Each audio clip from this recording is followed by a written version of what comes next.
Hi, everybody. Thanks for being with me. I'm Elysabeth Alfano, the host of the Plant-Based Business Hour. I'm also the CEO of VegTech Invest. We're the creators of the EATV index, that index that is taking the world by storm.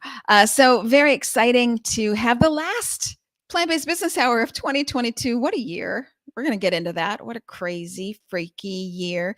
The beginning of 2023, I think, is going to be the same. But I want to talk to my guest today about his take on what went down in 2022 and where he thinks 2023 is going. I want to bring on the CEO of Next Gen Foods, the creators of fabulous TiNDLE chicken. Thank you, Andre Menezes, for being with me. Thank you, Elizabeth. Really a pleasure to be here with you. So because of the holidays, I know you're traveling around. Today you're in Brazil. That's sort of how it goes with you. I don't think you're ever in one spot for too long. Yeah, since the beginning of our journey, we decided to create a global business because we do believe that climate change is not a local topic. It's really a global topic that we need to make sure we can accelerate, the impact to the fastest possible speed. And as such, we created a global business, and that's why it's important for me to be in different places while we grow in multiple markets around the world. Mm-hmm. Yeah, there's so much I want to talk to you about, but since you're mentioning global business, maybe I'll start there. Can you tell me your schedule? So how long will you stay in Brazil? And then what's your cadence? Because you're really always on the road. And have you set your business up to have headquarters around the globe, or you have one headquarters in Asia and then you just move from there? Yeah, that's a great question. I mean, just clarifying, Brazil, I'm here for the holiday season, so seeing family. I haven't been able to come here and see family since the pandemic started. So that's just a personal reason why I'm here, and I'm only going to stay here for the New Year's Eve, although I'm working from here while I'm here. But in terms of what we set ourselves to do in the headquarters, we started a company in April 2020, which now we are talking about how the markets have crashed in 2022 and how challenging the environment is. But if you recall, April 2022 was not exactly a perfect time to start a business. Yeah. And that's how we created our business. And one of the things as I said, we wanted to be global. That was part of the vision and mission of the company. But one of the things we learned during the process is that geographical barriers are becoming less and less relevant. Mm-hmm. So for us, while we have started in Singapore for multiple reasons, and the company headquarters is in Singapore, I am based in Chicago. We have our CMO, Jean, based in Berlin, and we have key members of the team spread in different locations. I would say Chicago for the US is our home, and I would say Amsterdam in the Netherlands, and then in Germany, Berlin, London in the UK, and then Singapore. Those are the places where we concentrate our team. Mm-hmm. Yeah, Chicago, just a cool bit of background, really a food capital in and of itself, has so many headquarters like Kraft and Quaker Oats and longtime Food City, because the animals used to be shipped in via train. They'd be butchered in Chicago and then shipped right out. That's why it's called the slaughterhouse capital of the world, or at least it was. Of course, TiNDLE Foods trying to change all that. And I know you have offices at the Hatchery, which is an incubator type space. I love working with them. They're wonderful people, but people might not know that even though Chicago was considered slaughterhouse capital of the world, it is actually the birthplace of vegetarianism. So before there was veganism, there was vegetarianism, because while vegetarians had come over from England and they started a chapter or a club in Philadelphia, they went to the Chicago World's Fair in 1893 and had the first booth to bring vegetarianism to a public audience, if you will. So it really spread from there in 1893. And then since then, Chicago, of course, has always been a food hub. And even now it has so many plant-based foods. So it has Ingredion in its basically suburbs, which has an enormous plant-based protein platform. It has Upton's Foods. It has Cool Beans wraps. It has Dandy's marshmallows. I love them. So there's lots going on. I digress. There's lots going on in Chicago, my hometown. Okay, cool that you guys are all over the globe, but maybe I should take a step back and ask, why chicken? Because you only do chicken, as I understand it. And I sort of think of 2022 as like the year of the plant-based chicken. But why do you only do chicken, and why chicken? That's a great question. And I think by looking at the fact that we have the company NextGen Foods and TiNDLE being exclusively plant-based chicken, is a hint that NextGen Foods may, one day house different categories. Because obviously we do see the value in creating the channels, creating the infrastructure, developing technologies, and those things are multi-output, right? You could use the same fundamentals for different protein categories. So we do see that, but we do believe that in the beginning, we have taken a complexity of expanding multiple markets and being global. Therefore, we have decided to be very focused on one specific to start, in this case, chicken. And why chicken and not anything else? I guess it goes back to our mission of going global. If you look at the other, like beef and pork, they're not truly global. While beef is very widely consumed in the Americas, basically, from the US all the way to Brazil, Argentina, or Australia, it's not really the most consumed meat in Asia, for example. And likewise, pork is the most consumed meat in China, but definitely not widely consumed around the world, especially due to religious, but also cultural reasons. Chicken is the only one that's truly global. It's highly versatile. And we kill tens of billions of birds every year, and it just felt that was the ideal place for us to start. That's how we end up choosing chicken. Yeah, let me add some color there. When you look that there are 80 billion animals slaughtered a year for only 8 billion people, so you're looking at 10 times more factory animals than there are people on Earth. Of that 80 billion number, about 78 billion are chickens. So speaking to Andreas's point of it being really a universal meat. Also, as people switch away from beef, thinking like they're doing the planet a big favor, which the problem is methane, but it's also animal factories causing eutrophication, so the dirtying of water and other things. So when you look at the amount of chicken factories out there, and as more people switch away from beef to chicken, you really need to have that substitute for chicken. Not to mention that chicken are interesting beings in their own right. I just learned that they can remember up to 100 different faces and 100 different names. Now, I can't remember 100 different names, so I'm impressed by the chicken.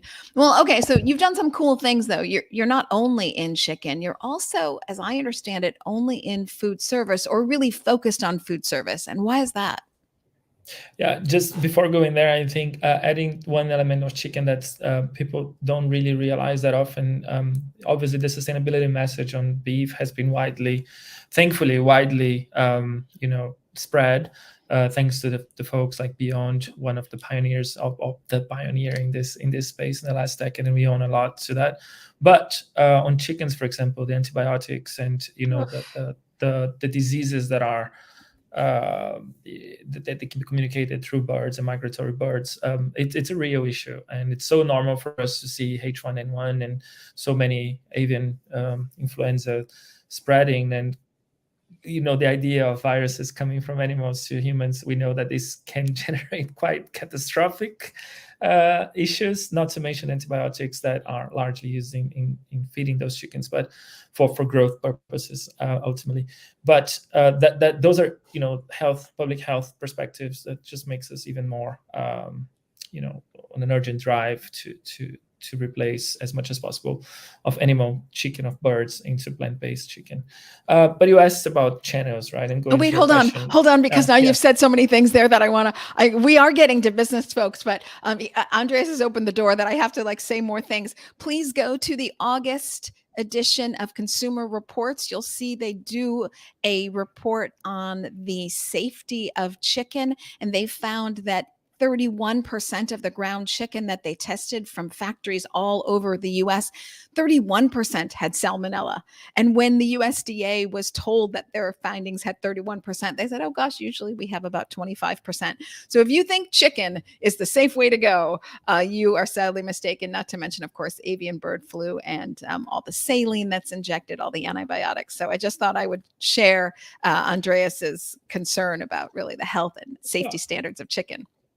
Since you're on it, it's if you ask anyone, and talking about food service, I think that's a great connection. But if you ask about any chef in any kitchen about handling chicken, they will not like they would tell you straight away, like, don't ever let cross-contamination happen with chicken, right? A raw chicken, keep it aside. It's very dangerous, obviously, salmonella. And then same thing with supermarket. Yes, it's not supposed to be eaten raw. I think I'm not gonna say that this is like it's a major public health issue on the salmonella portion itself. We've been dealing with that in 78 billion birds a year. But indeed, it just connects back to the fact that it's not a natural, really not a natural thing for us to do, and there are implications, right? So that is a good segue into the chefs and the kitchens and food services.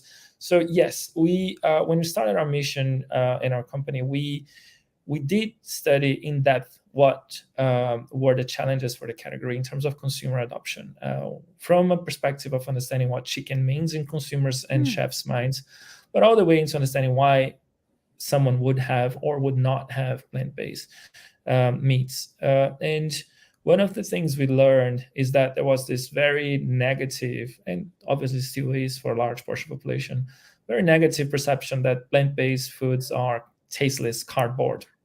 That's something that we learned, and on that approach, we have seen that it's very important for us to behave at the highest levels of food performance, enable to crack that code, and be able to challenge that paradigm that plant-based meats are not exciting, that are not great.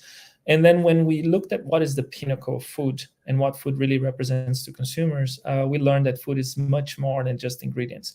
If I ask you and anyone who is listening right now, what is your most memorable food experience, I would bet that it's not like, eating nuggets and watching Netflix by yourself. It's definitely not the case. It's going to be an experience, probably or very likely at a restaurant prepared by a chef with very good music, nice ambience, good friends and family and loved ones, and it's very, very likely traveling. So that's how deep emotionally food is for us. And guess what? Meat is right in the center of everything I just said. It is the turkey for Thanksgiving. It's the same for Christmas. It's the same barbecue. And for us, it was important to bring plant-based to the pinnacle and be able to communicate that plant-based can be that exciting, can be in the pinnacle of food experiences. And that's why we started food services. Now, it's not easy, obviously, as everyone knows. Food services is obviously highly fragmented, but it's extremely exciting. And we started just to get consumers to try, chefs to get excited, to perform at the highest level, break that paradigm, and then move later into grocers, which, by the way, we just announced. Today is 20th. Next week, Monday, we start a limited time offer on retail for the first time in the UK first. We announced this week, actually, we announced the launch with Morrison's in the UK for veganery. First time we're getting into retail shops. That is awesome. That's wonderful. Gosh, you've brought up so many things. First of all, one of my very favorite food memories ever is chicken parmesan. And I relived that memory with TiNDLE chicken parmesan at Plant-Based World Expo in December of 2021. And I still remember it. And so it's so embarrassing. So I would get to the end of the line, I would get my TiNDLE chicken eggplant parmesan, and when I took a bite, it was so good. I just got back at the end of the line and waited for the next to go through the line, and then I just had another one. I mean, it was wonderful. I want to go ahead and share your website so that people can see. And I'm sorry for those listening on podcast, you'll just have to take my word for it and go to tindle.com. You can see the kind of chefs that you're working with here. So let me just get to it on the great website, by the way. Let me just get to it. Made with chefs for chefs. You see some of the really elevated recipes that they're doing with chicken, TiNDLE chicken in London and in San Francisco, in Texas and Kuala Lumpur, one of my favorite cities. Farmers Po in Singapore, TiNDLE Vegan Bao in Amsterdam. But let's see if we can see some of these chefs. So Chef Andrew Zimmern is probably going to be a name that people know in the United States. But then around the world, you have chefs. Chef Rocco Disparito, Chef Chad Rosenthal. Oh, please go ahead. Chef Rocco actually in New York was the one who created that delicious recipe you liked at the Plant-Based Expo, the Parmesan. So he's the genius behind it. Incredibly talented chef. It was so good, Really. really. Still Yeah. mouth-watering. Yeah. Um, so is that where he's based? Is New York? Rocco is New York, yes. Yeah. Chef Chad in Philly, and then you have other people around the world. Giovanni Ledon from Dubai. He's Dubai. American. He's from Vegas, but he's in Dubai. And what's the Dubai Akira Beck. restaurant? Akira Beck. Akira Beck. Okay, that is on my list for COP28 when I will be back in Dubai. Chef Mural, where is he based? Chef Murao, he's an Indian cuisine chef, Michelin star, I think 4 times in a row with his former restaurant. And he opened a new one called Ada right now in Singapore and just got a Michelin plate. Very cool, modern Indian casual restaurant. And yeah, many great chefs. I mean, obviously those are some more known names, but we value every single one of the chefs we work with. About 1.5 thousand restaurants around the world right now, naturally hundreds of chefs around it. And we really love seeing everything they come up with. Did you say that you're in 5,000 restaurants around the world? Did I hear that correctly? 1.5, 1,500. You're in 1,500 restaurants around the world. Wow. What's the capacity that you produce? We can cover. When we started the company, we were very pragmatic about being able to scale, and we designed an asset-light business model that can actually scale. And right now we have over 6,000 tons of 6,000 tons of capacity a year that we can produce, and we have options to extend through different partners in different parts of the globe. So you have different manufacturing contracts across the globe. That's right. Yeah, we do. Because that's potential new contracts as well as soon as we need to activate them. Yeah. And that's been one of the trickiest parts for many of the businesses in this sector, is that they're not finding good co-manufacturing partners. Yeah, it is always challenging. I came from the meat industry, and I was doing business with suppliers from around the world for almost a decade. And Timo, he had his own like meat business, but partially like meat was, its own in-house production and partially outsourced as well. So he had experience there. I had experience, and knowing how hard it is, we started that very early on the journey. And we are very blessed to count with people who really believe that what we're creating is special, and then they would give us the capacity and the attention needed for us to scale to that level. Mm-hmm. Yeah, we're going to get to your history with the meat industry in just a minute. But I want to stay with food service because I'm jumping ahead, but the numbers that I've been seeing from food service is that 2022 has actually been a really good year. So Dot Foods, which is one of the major distributors, it's not KeHE or UNFI, but it's one of the major distributors of natural foods. They say that for 2022 over 2021, they're 38% up in plant-based foods for food service, primarily because prior to COVID, restaurants were like, on the fence. Do they really have to have a plant-based option? And then after COVID, they were like, oh, it's ubiquitous. Everyone must have at least one, if not 2 or 3 plant-based options. And that would be in addition to kids moving out of the house, going back to university, and plant-based options really infiltrating university cafeterias as well as corporate cafeterias as they look to lower their carbon footprint. And a plant-based cafeteria can help you do that in a really easy, non-capital expenditure way. So food service has been up. Of course, you probably wouldn't have known that COVID would throw you such a plant-based bone. But how have you been finding the industry in 2022 for food service?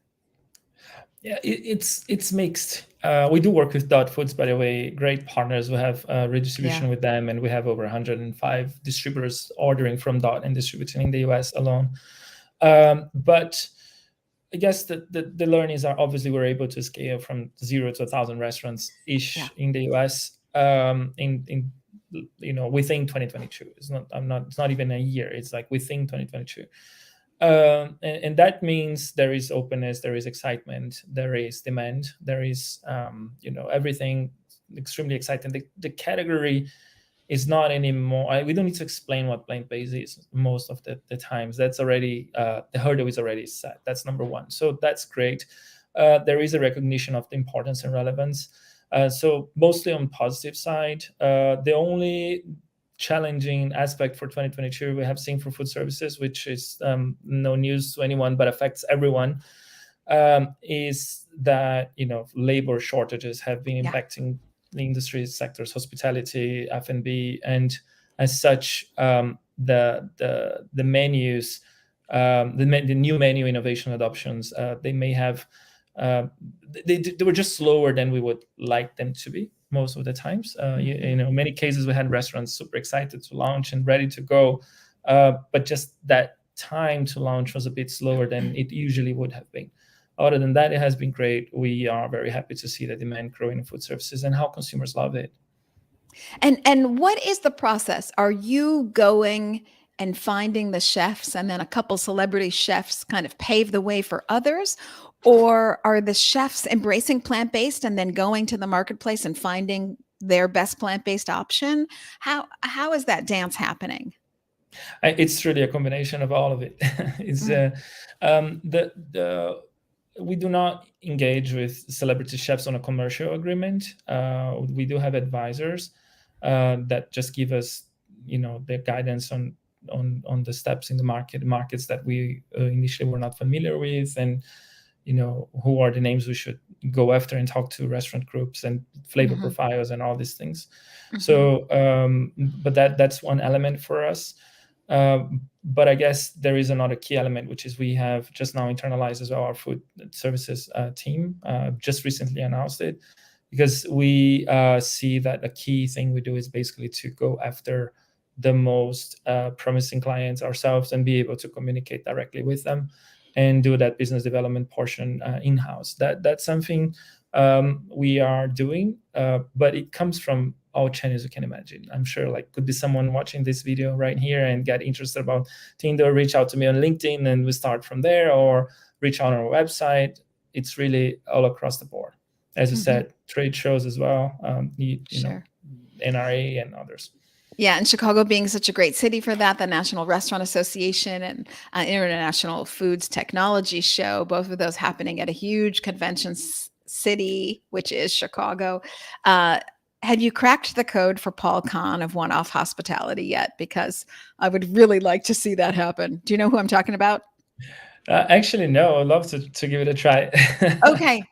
Let me connect, because Chicago's my hometown. So spent my entire life there working in the food industry with restaurants prior to, moving to the West Coast part of the year. So Chicago's still my hometown most of the year.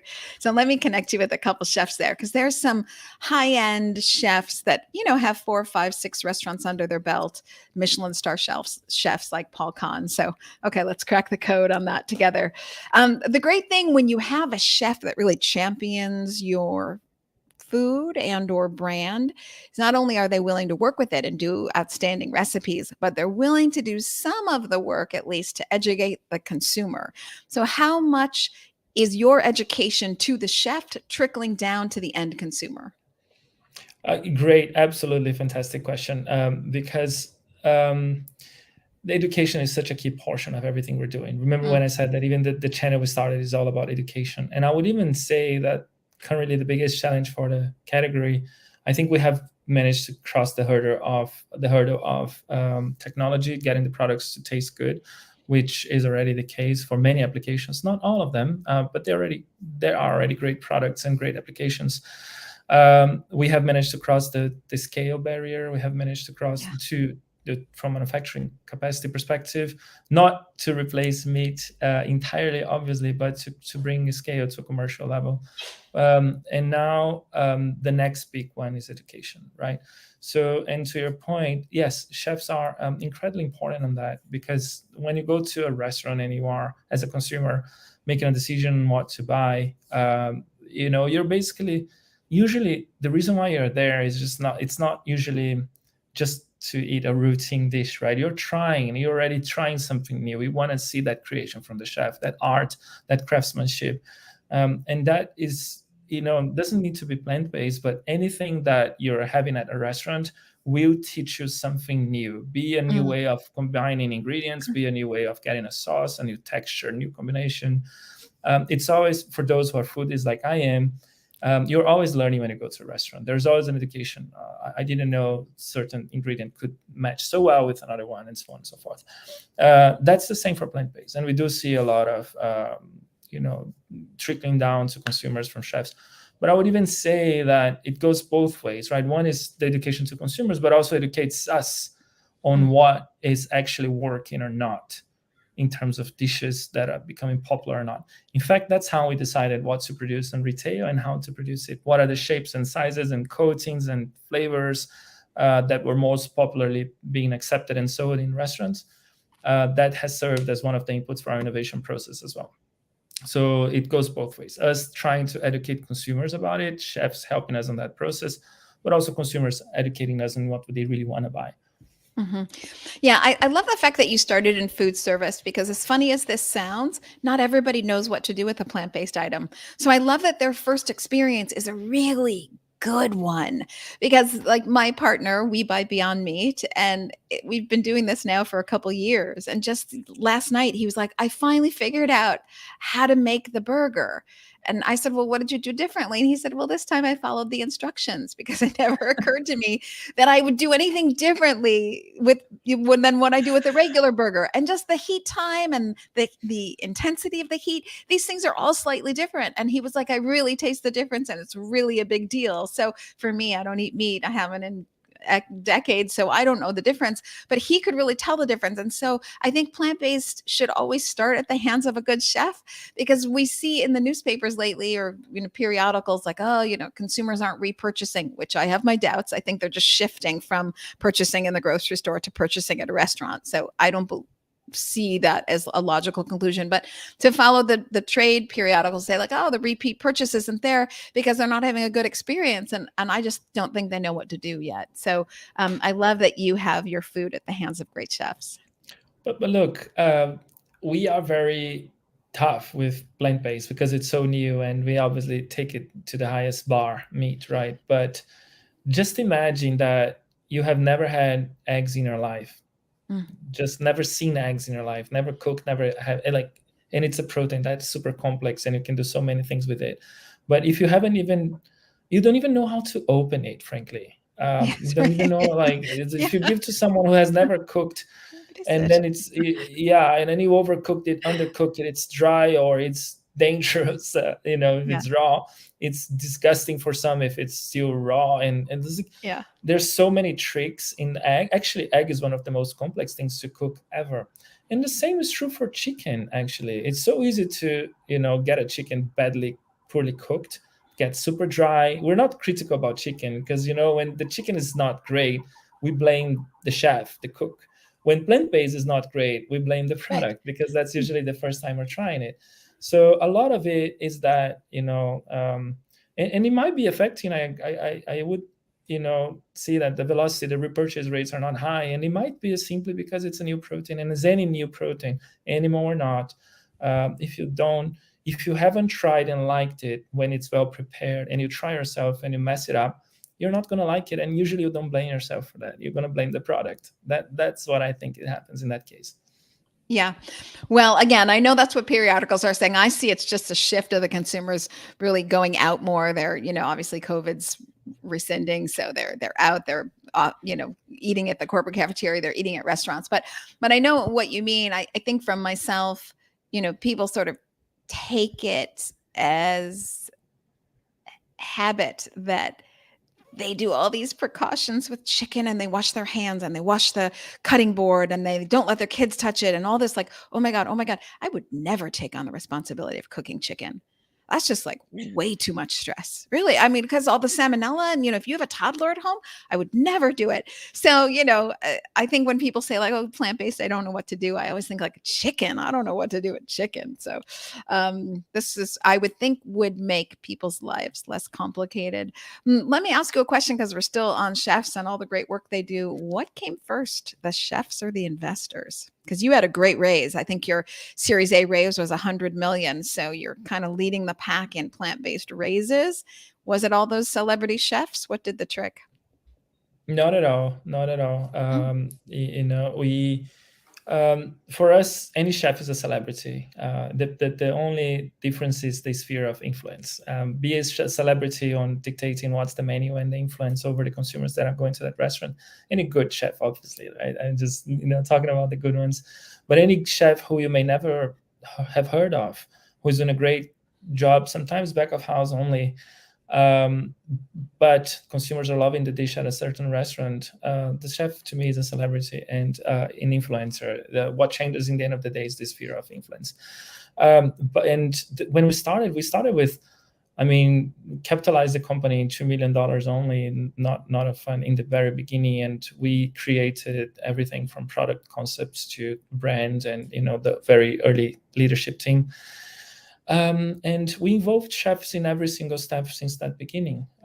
Key chefs that I met before in Singapore in my previous lives, or that I was a fan of their restaurants.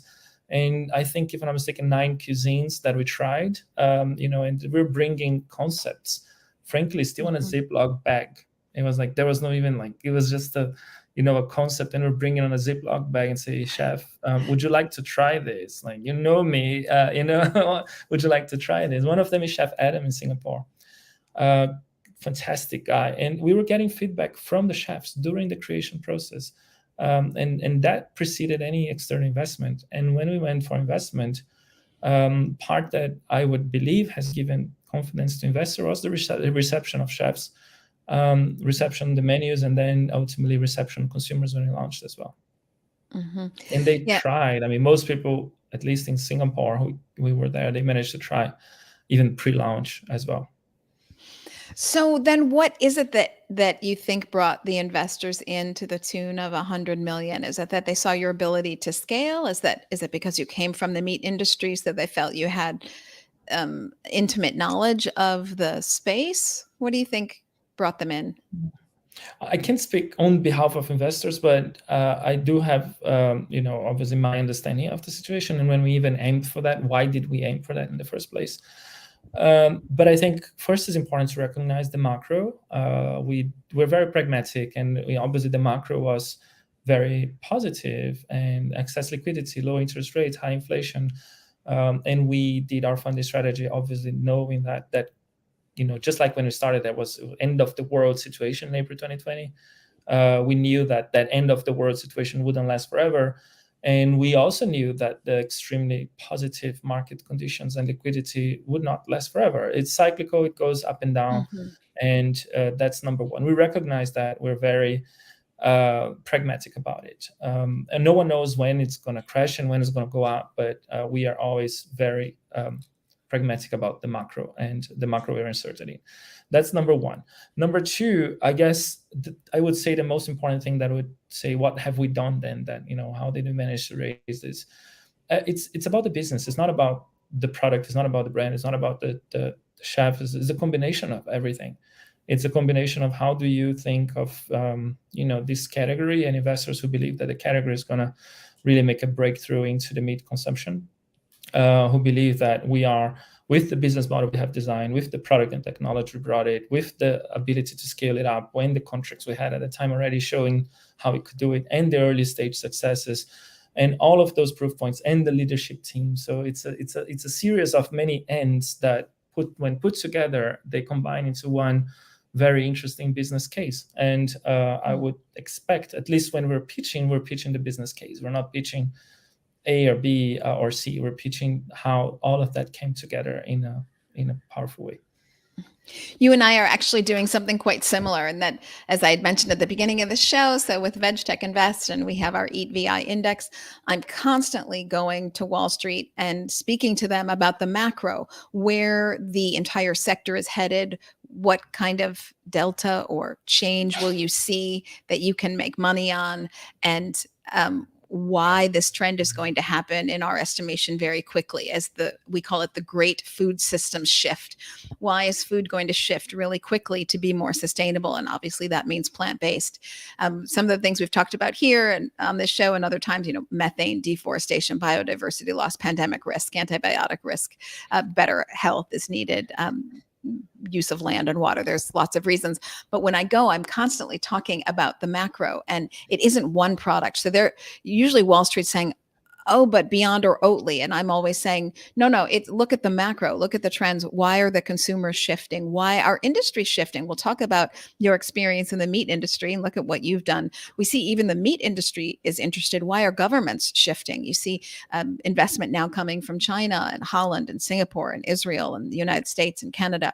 So you have three major stakeholders to the sector: the consumer, governments, and industry, and they all want the same thing at the same time. That's like a freak of nature that you'd have this kind of interest and all those dollars funneling in at the same time. That's going to mean a very rapid shift. So I think when we look at the macro and not one product or one company, it quickly makes sense why the industry, why our food system will shift. I'm wondering two things. Do the chefs see this, or do they see more like the culinary creativity, the challenge, or do they also see this macro trend? I would see both. Frankly, I think in equal terms. It depends on the product, on the, we have different products and different levels of versatility. I guess the first product we launched, which was completely moldable and like a Play-Doh for chefs, that's how some of them would call it, they would get crazy about what they could create. Obviously very labor intensive, not the one that a chain would use, freezer to fryer, but definitely one that would spark that imagination and create a new protein in their lives. That we have seen many times, and it was incredible to see around the world.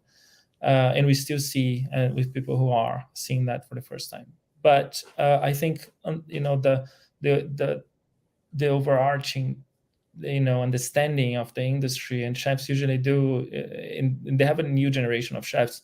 You have combination. Some are new generation of chefs who are open to innovation and see that there's a need and they're seeing consumers asking for.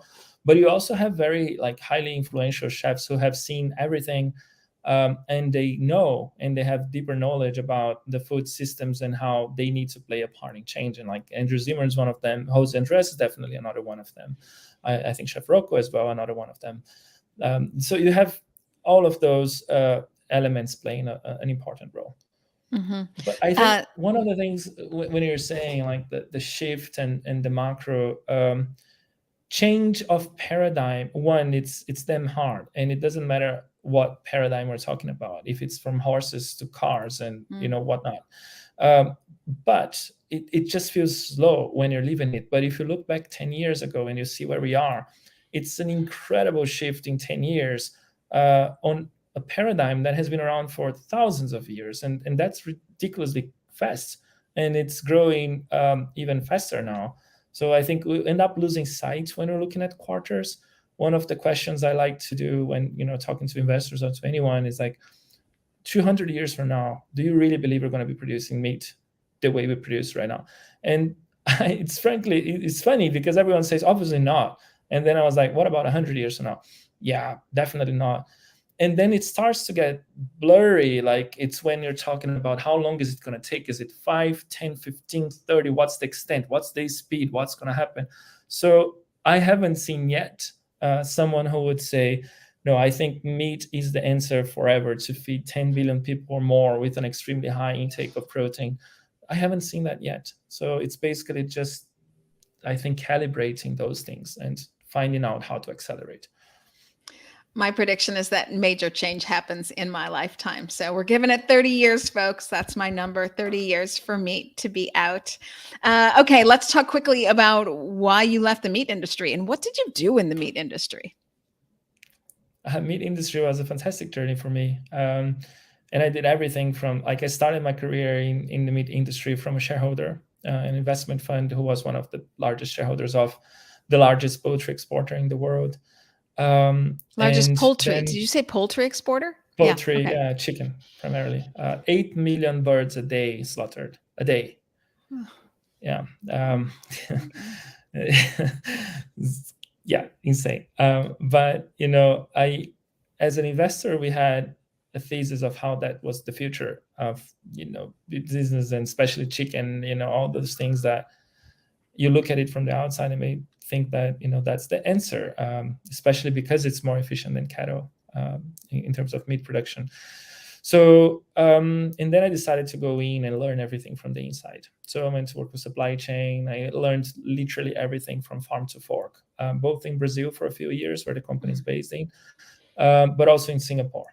part of it upstream production exports, and the other portion imports distribution. So I literally have had a chance of learning that industry inside out. And as a meat lover, that to me was just what it takes to produce what I always wanted. The thing is that during that journey, it started to, I'm an engineer as well, and I was coming from that investment background and thesis. And when I was learning all of that, I was like, that's not making sense to me. It's so much resource that we have to put into this system, calling it just a system, right? To produce what ultimately we want, which is that meat, right? So conversion is extremely low, fundamentally low. Even chicken, it's fundamentally low. Most of it goes back to the environment in heat, movement, feces, urine, right? So it's fundamentally low. I just lost your audio. That's the weirdest thing.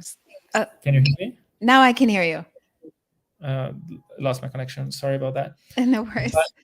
But yeah, that was a very weird learning for me as an engineer, investor, and running the business, that none of it made sense fundamentally. And I'm not saying makes sense and it's going to collapse in 3 months. It's not going to make sense for us to continue feeding humanity for decades to come. But I guess everyone loves the taste and the texture. So, if someone asks me to stop eating meat to have beans, I'll say, yeah, okay, fine. Beans are okay, but they don't taste like the burger I want. They don't taste like the fried chicken I want. And this is when I started looking at what's then the solution. I got in touch with every single food tech company you can imagine. I was one of the distributors that brought Impossible Foods into the Singapore market back then. And I got really passionate about this space and wanted to do more about it, be on the innovation side of the story, and take a challenge of trying to scale something that's new, challenging a massive paradigm, and making good for the planet. It's one of the things I talk about on Wall Street. Why this is an undeniable mega trend is because it just makes so much sense. It solves so many large scale pressing problems. And that's what business does well. It takes a problem and it solves it at scale. And that's really where you have that growth and capital upswing. So I know what you're talking about. It's just kind of a side note. That's my cat, by the way. Just kind of a side note. If you're doing I think you said billion. You said 8 billion birds a day. Is that what you said? It made 8 million. Thank you. 8 million birds a day. So we'll just leave that there for a second and what that means for birds. What does that mean for workers? I mean, that means a lot of accidents. I mean, just the working conditions to process, because that's what it is, processing, deconstructing, killing. 8 million a day takes a big toll on someone's psyche and their working conditions, etc. So that is a podcast for another day, but we shall leave the meat industry for the moment. I know you're on tight time today, and I am too. And then basically it's the holidays. So we got to get to holiday making, people. We can't stay here forever. Give me your summation of 2022, how it went down, and what you think is going to happen in 2023. Just adding one element, one of the things that was very shocking to me in the meat industry was that every time two things. One, every time I was going to a cookie factory or whatever, I would want to eat cookies off the line. Every time I would go to a meat factory, I didn't want to eat meat for a few days. It's like the smell and the experience. That's number one. And number two, I was realizing how parents always wanted their kids to learn about industry and factory of everything except meat. Meat is you don't tell your kids how meat is made of until they are 3, 5, whatever, depending on who. And those things, that sounds weird to me. So just adding to that point. But to your question, 2022, I think 2022, from an industry perspective, was the year that I think we finally, as an industry, broke out of that, confined segment of vegan vegetarians only, which is part of the mission. It has to happen. And with that came two things. One, the realization of how challenging it is to do that education, that paradigm shift. And two, the understanding of many elements still to be worked on the companies and the products and what's about to come. That's on the macro side for the industry, which I think is just the beginning of the fun portion, which is, it's a challenging, making the companies better by definition, as we have to address that need. And for us, the company was, a year where we, we are now less than 2 years into since the launch, and we managed to get out, in only small markets, basically testing some markets and consumers. And we're now in the US, UK, Germany, the 3 biggest markets in the world for plant-based meat. Our strategy to expand with chefs have worked equally well across the world. Reception has been outstanding. We've learned a lot, and we have shifted our company mode from a hyper growth, blitz scale, growth at, I wouldn't say whatever cost, but prioritize growth over spending. We have shifted that to a more conscious growth and capital preservation, reduce the burn rate, navigate the waters. But we are very optimistic about the fact that this just makes us a better company, makes us a more sustainable business, which is very important for our mission. Connecting that to 2023, I think that's going to be a year where we're all going to be challenged to make business more sustainable. We're going to be challenged to make smarter decisions in terms of capital. I think there will be there will be exciting news coming from us and from the industry that will counter a bit of that shift that you mentioned, like from pandemics, channel retail, going out of food services and then going into food service again. Plant-based meats is still under indexes in food services versus retail. Therefore, the category naturally suffers as just a channel imbalance. I think those things are going to start to correct. And also people who tried for the first time and are not interested, they don't have a reason to buy eventually, and they tried for once. I think the baseline is going to be cleared. And from here will be that sustainable, good growth that will force the companies to be better, but also get more clarity on the future. Yeah, I love what you say there. We are going to wrap up because you're short on time, but everybody just go back and listen to that again. This is a big download in a short amount of time. But I think you're right. The summation there is tough times make businesses better. And as you preserve your capital for the long haul, you just have to create a tighter business model and work on really who that customer is and making it best for them, a more bespoke approach. We've heard about your 2023 predictions, which is making all of us stronger, even though it's probably still a tough year. 3 exit questions, one sentence answers. What do you wish you knew 10 years ago that you know now? Oh my God, I wasn't expecting. Wow, that's not going to be so quick. Well, I wish, frankly, 10 years ago, I wish I knew how to identify paradigms in which we are all included in on an easier way. It took me a long time to realize what's paradigm, how we are inside it. It's just a big shift for me, be able to understand paradigms. That's kind of cool. When you're having a bad day, what's the thing you tell yourself to get yourself back in the groove? I just zoom out and see all the great things that are happening on the macro level, like macro company and how things are improving and how everything is moving ahead. And it's just grateful for all the positive things happening. What's your favorite snack? I don't really snack. You're the first guest who's ever said that in 3 years that you don't snack.